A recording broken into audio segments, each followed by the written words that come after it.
Alright guys, so today was the first day of me sort of working on the Subaru. It was more like a day to clean up the garage, move the car out of the garage, sweep it, get everything organized.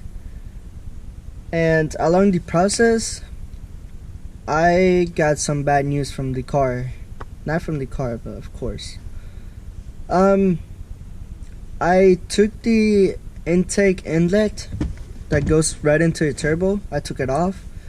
This is something I should have done long time ago, but I never did, because I honestly didn't think anything was wrong with that. But I ended up doing that today, and I found out that the turbine,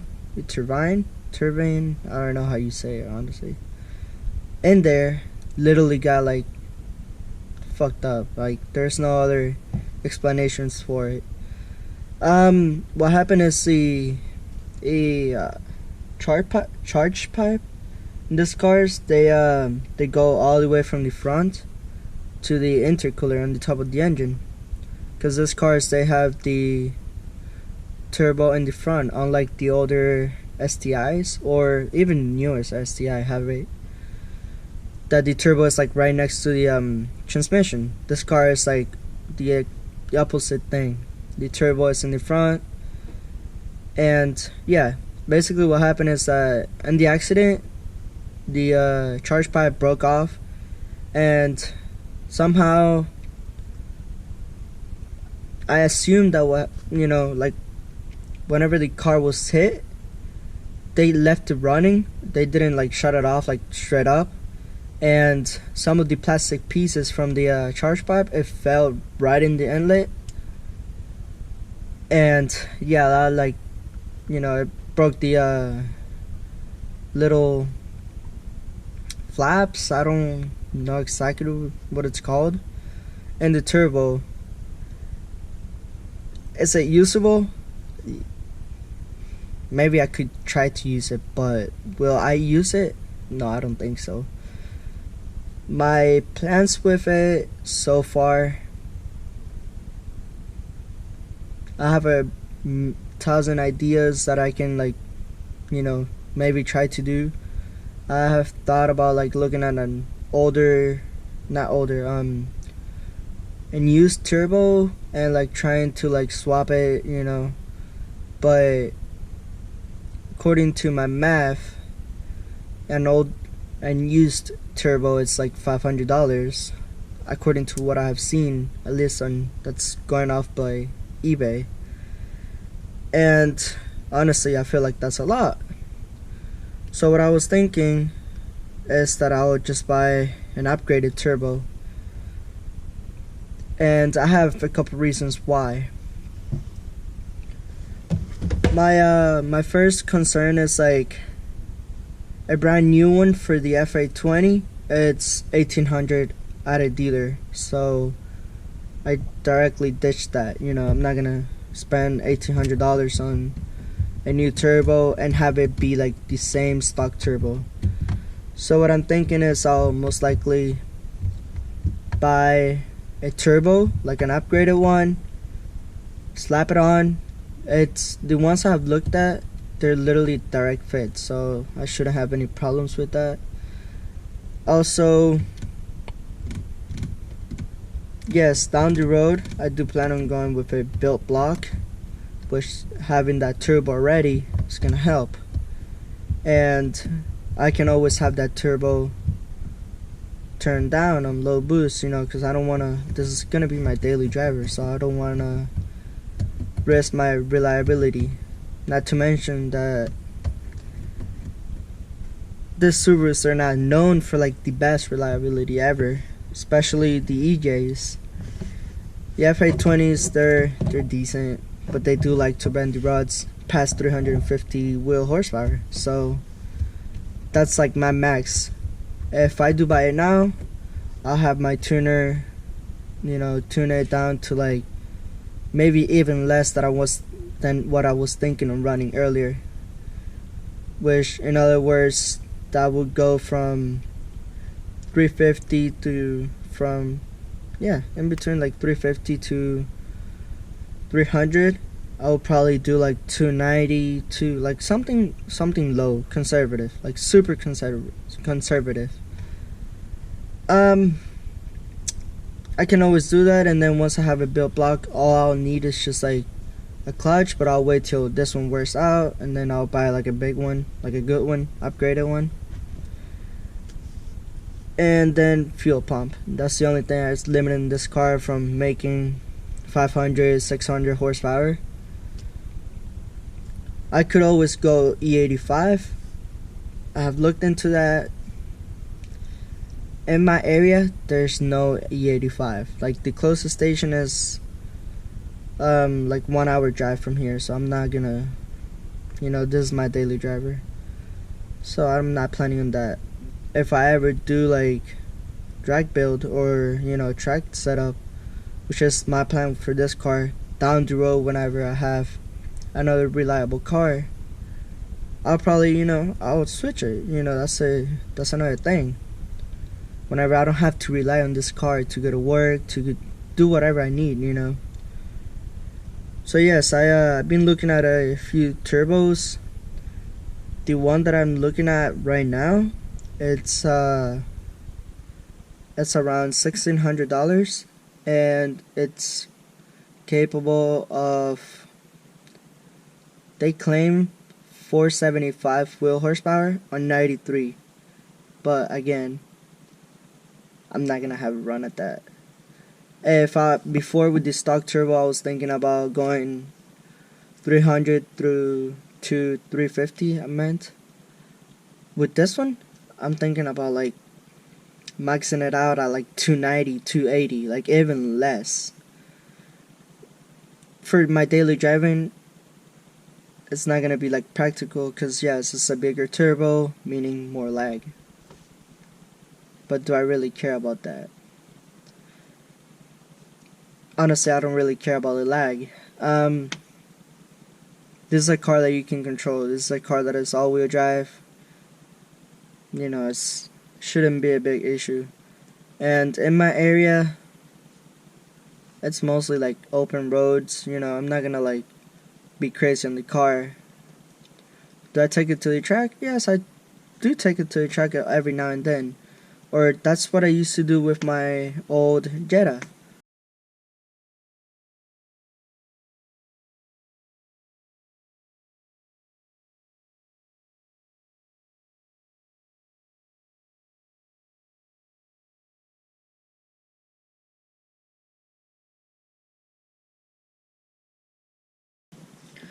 But again, back to that. That car was a diesel engine. It was a cast block.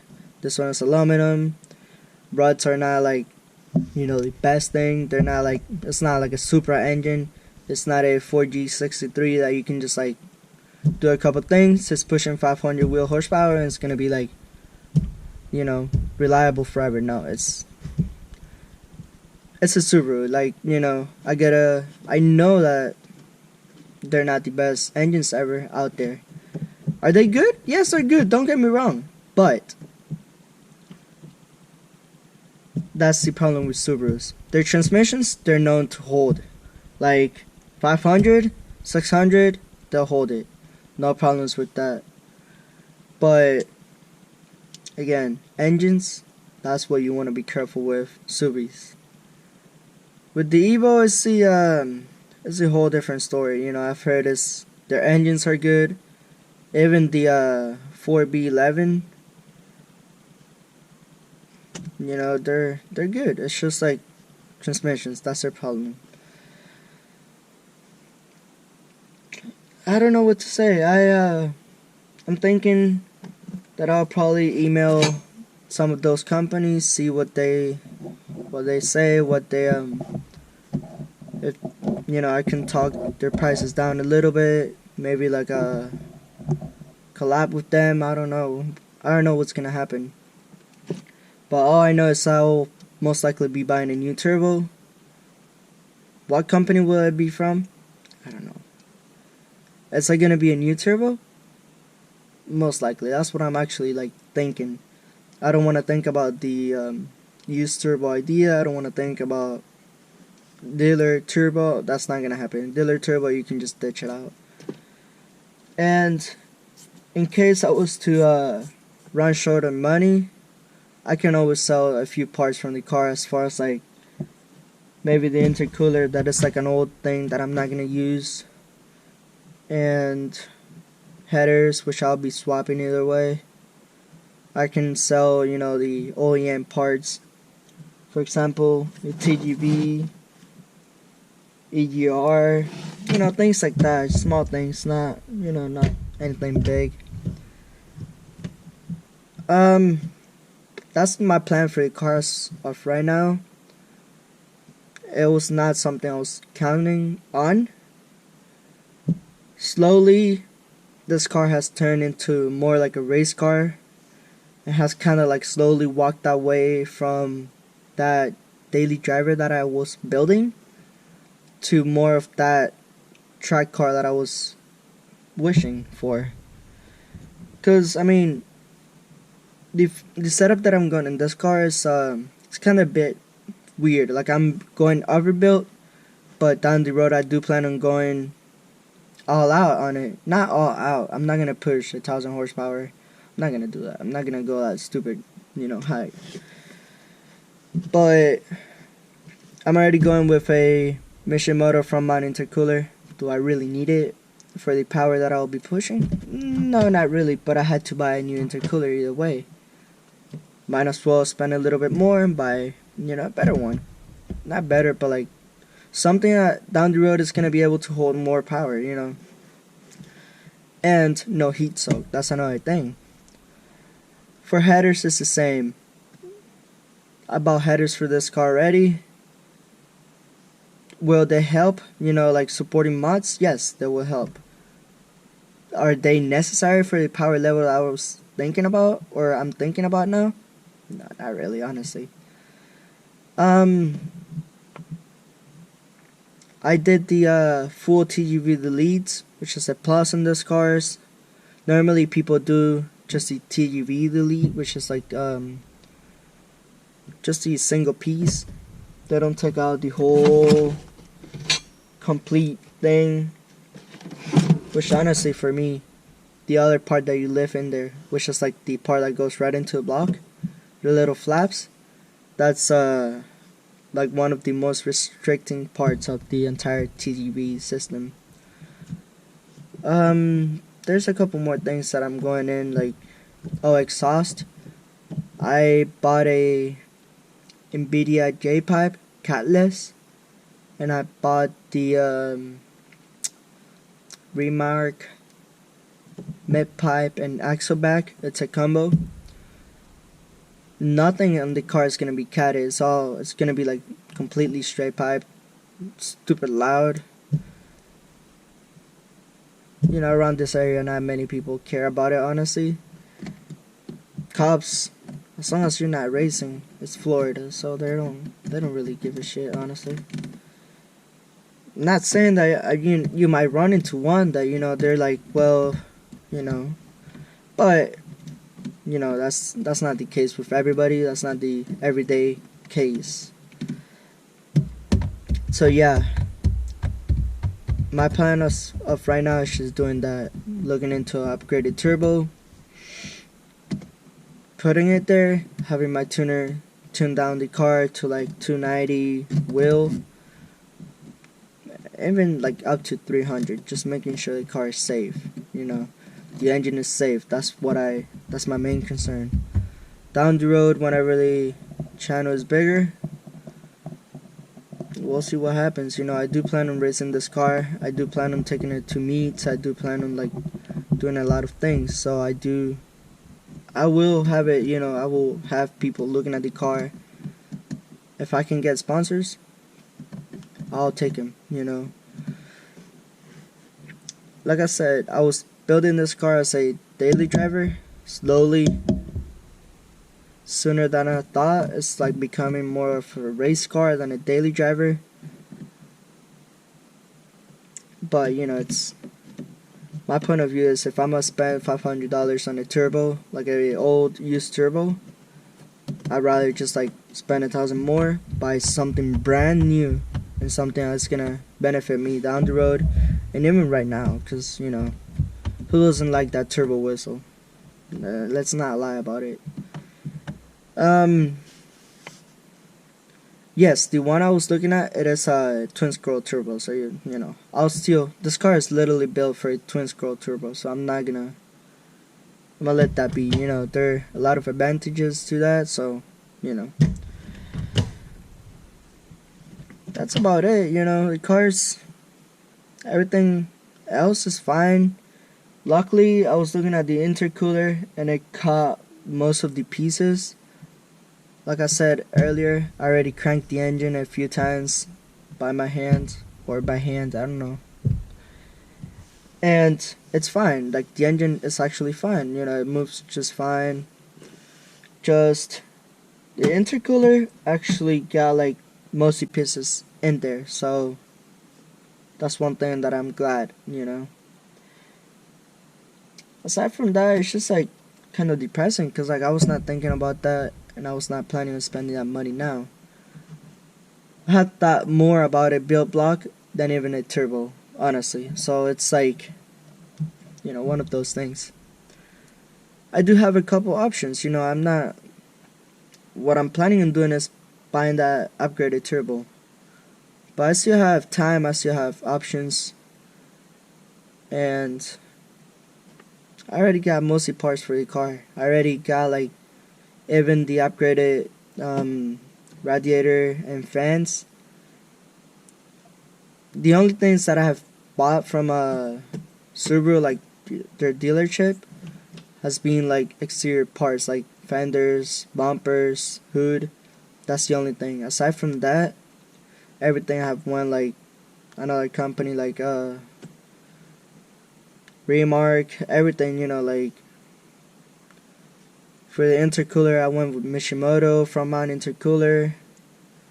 Intake I swapped it, either way I had to buy another one, so might as well just like do it straight up first time. That's the mistake I made with the Jetta, and I don't want it to happen again.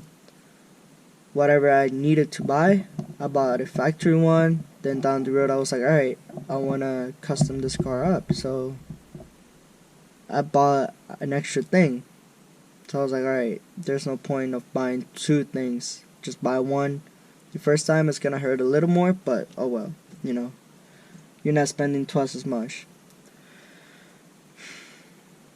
That's it, like, that's the first update. I'll show you guys around the garage a little bit. I'll show you guys the damage on the turbo in a bit, in a few seconds. But yeah, the car is fine. I like the car. You know, I just gotta text, you know, message those people, those companies, see if they want to do something about it. They want to collaborate. I know I'm no one on YouTube. I'm not like big or anything. I barely got like 11 subscribers, and yeah. So I'll see what I can work out, even if, you know, it's like a little bit, like $50. It helps, you know. So whatever happens with that, we'll see. For now, that's all I have. Alright, so right here is where the charge pipe mounts for the stock charge pipe in this case, and it goes all the way from here, around here, all the way to over here, instead of, you know, going this route. So basically what happened is this right here got pushed behind or backwards, which is why that back there is fucked up. And along the process, plastic broke off and it fell in there. See, like, it moves and everything. It's just like, it's cracked.